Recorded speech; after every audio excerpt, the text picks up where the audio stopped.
오늘의 한방 토크, 안녕하세요. 희림한방병원의 정범진 한의사입니다. 톡한방 오늘의 한방 토크에서는 각종 질환에 대한 다양한 궁금증들 그리고 떠도는 풍문들에 대해서 솔직 담백한 답변을 드리는 자리인데요. 제가 오늘 그 첫 번째 시간을 소개하게 되었습니다. 자, 오늘 제가 나눌 토크의 주제는 암입니다.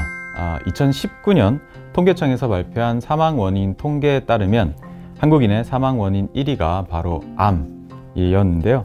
전체 사망자의 27.5%를 차지할 정도로 굉장히 압도적인 비율이었습니다. 그만큼 환자분들에게는 굉장히 두려운 질환이라고 할 수 있을 것 같은데요. 많은 환자분들께서 암 치료를 받는 데 있어서 궁금해 하셨던 부분들에 대해서 오늘 질문을 받고 또 그 답변을 드리려고 합니다. 자, 그럼 암에 대한 질문 받아보도록 하겠습니다. 네, 첫 번째 질문입니다. 큰 병은 서울로 가야 한다는 인식이 있습니다. 아무래도 암 치료는 서울에서 받는 게 좋을까요? 일단은 이 질문에 답변을 드리기 위해서는 이 암 치료를 크게 세 종류로 나누어서 제가 설명을 좀 드리겠습니다. 일단 첫 번째는 수술입니다. 수술 같은 경우에는 사실은 집도의의 숙련도나 기술에 따라서 굉장히 그 결과가 판이하게 달라집니다. 그래서 환자 건수가, 수술 건수가 많거나 환자 수가 많은 큰 대형 병원에 내원하셔가지고 수술에 대해서 진료를 받아보시는 것을 추천을 드리고요. 대신에 갑상선암이나 유방암처럼 발병률이 높고 그 수술 난이도가 비교적 양호한 암종들은 연고지 근처에 가까운 병원에서 치료를 받으셔도 크게 무방할 것 같습니다. 네, 두 번째 치료는 이제 방사선 치료인데요. 방사선 치료는 수술 치료보다 훨씬 더 우리나라의 기술이 상향 평준화되어 있습니다.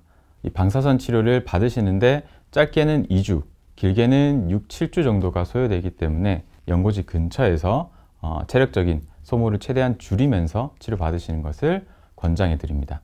세 번째 치료는 바로 항암 치료인데요.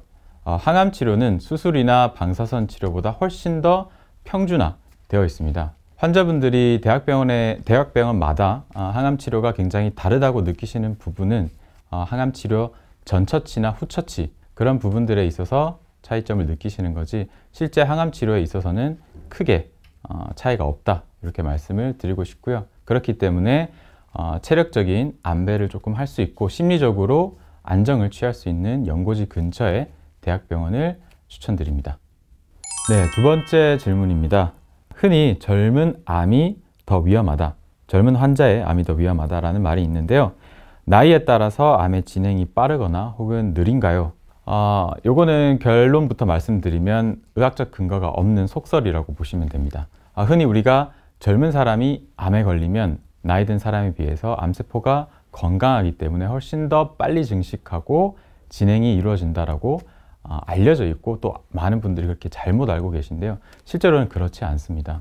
나이라는 요소보다는 어떤 암종인지, 그리고 같은 암종이라고 하더라도 어떤 병리학적 특성을 가지고 있고 조직학적 특성을 가지고 있는지, 이런 요소들이 훨씬 더 암의 예후를 굉장히 많이 좌지우지하는 요소입니다. 네, 세 번째 질문으로 넘어가 보겠습니다. 긍정적인 표현과 마음가짐이 암 예방과 치료에 영향을 미치나요? 사실은 우리가 암 진단을 받게 되면 그 당혹감, 그리고 암이라는 단어가 주는 굉장히 큰 부담감 때문에 환자분들이 현실을 즉시 받아들이지 못하시고 상당히 방황하시는 경우들이 많습니다. 이 방황하는 기간이 지나치게 길어지다 보면 암을 치료해야 되는 시기를 놓치게 되는 경우들이 굉장히 많아요. 사실은 이런 부정적인 감정들을 속에 담아두는 것이 아니라 건강하고 올바르게 표현하고 해소하는 방법을 익히시는 것이 중요하겠고요. 웃음 치료라든지 어떤 감정 치료 같은 것들을 굉장히 암 치료에 적극적으로 활용을 합니다. 마음의 문제, 그리고 영혼의 문제까지도 암 치료의 일환이라는 것을 반드시 기억을 해주셨으면 좋겠습니다. 암 치료 비용이 부담이 됩니다. 현실적인 조언을 해주신다면 보험 치료, 급여 치료를 적극적으로 활용하라. 보험 치료라고 부르는 것은 나라에서 그 효과와 안정성이 객관적으로 입증된 치료라는 의미입니다. 암 환자분들께서 암 진단을 받고 나시면 값비싼 치료, 해외의 치료, 최신 치료, 이런 치료들을 굉장히 선호하시는 경우들을 제가 많이 보는데요. 그리고 상대적으로 보험 치료를 굉장히 효과가 조금 떨어지고 고전적인 치료라고 치부하시는 경우들이 있습니다. 이 급여 치료라는 것은 그동안 장시간의 경험에 의해서 또 그 데이터에 의해서 그 효과와 안정성이 입증된 치료이기 때문에 절대로 급여 치료를 배제하지 마시고 활용하시는 것이 좋을 것 같습니다. 암 치료를 받는 동안 생활을 어떻게 해야 할지 모르겠습니다. 좋은 생활 습관이 있을까요? 원장님의 건강 습관이나 루틴이 있다면 추가로 말씀해 주세요. 제가 사실은 건강에 대해서 굉장히 관심이 많지만 일이 너무 바빠가지고 그렇게 건강한 생활 습관이나 어떤 루틴이 있는 건 아닌데요. 제가 그래도 꼭 지키는 한 가지가 있습니다. 바로 쳇바퀴 같은 생활인데요.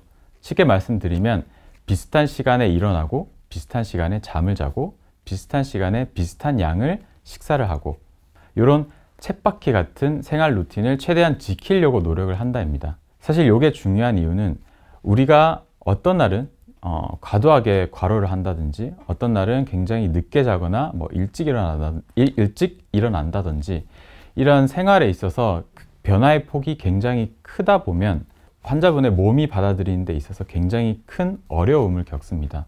그러니까 우리는 몸이 항상 항상성을 유지해야 되기 때문에 거기에 맞춰서 비슷한 생활 루틴을 유지해 주는 것이 면역력 유지에도 굉장히 도움이 많이 되고요.